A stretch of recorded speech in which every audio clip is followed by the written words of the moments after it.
लिहाजा आदिवासी vote, SC, ST, OBC ये सब काउंट करते हैं और वो माइनॉरिटी वोट की तरफ तो खैर ममता दीदी की निगाह है ही।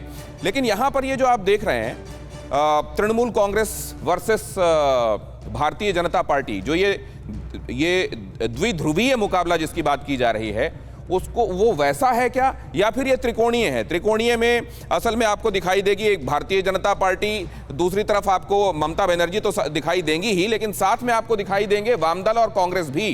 क्या इनको इस समय उस तरीके से इनको कंसीडर नहीं करना ये पॉलिटिकल एनालिस्ट की एक भूल हो सकती है क्या? इस पर हम चर्चा करेंगे। लेकिन मेन जो अभी कंटेंडर्स हैं वो यही हैं, TMC, BJP, कांग्रेस और वाम मोर्चा।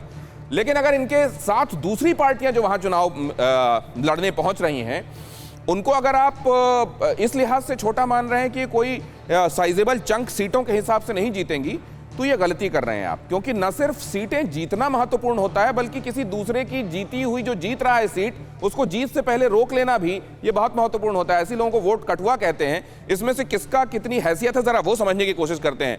ऑल इंडिया MIM ये आपको जो दिखाई दे रही है, ये जाहिर है जब वहां पहुंची उसने फुरफुरा शरीफ में वहां के स्पिरिचुअल लीडर से, रिलीजियस लीडर से मुलाकात की, तो वहां बन गया इंडियन सेकुलर फ्रंट, जो कभी ममता दीदी का सपोर्टर हुआ करता था।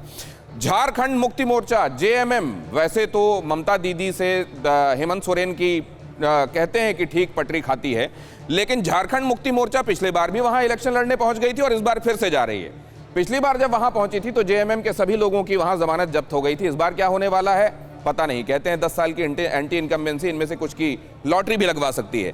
ऑल झारखंड स्टूडेंट यूनियन, ये भारतीय जनता पार्टी की साथी झारखंड के अंदर, यहां पहुंचकर ये क्या गुल खिलाएगी, किसके वोट अपनी तरफ लाएगी और किसका गणित बिगाड़ेगी? RJD, ये बिहार में कांग्रेस के साथ मिलकर चुनावी मैदान में, लेकिन यहां RJD पहुंचेगी और कांग्रेस वाम मोर्चे के साथ आपको यहां चुनावी मैदान में दिखाई देगा।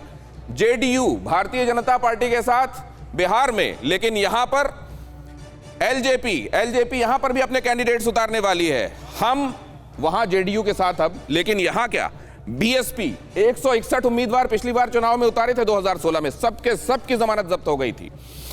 शिवसेना पिछली बार 21 उम्मीदवार लड़ाए थे और सबकी जमानत। न्यूज़ टॉप 9 रोज सुबह 7 बजे और शाम 7 बजे सिर्फ TV9 भारतवर्ष पर।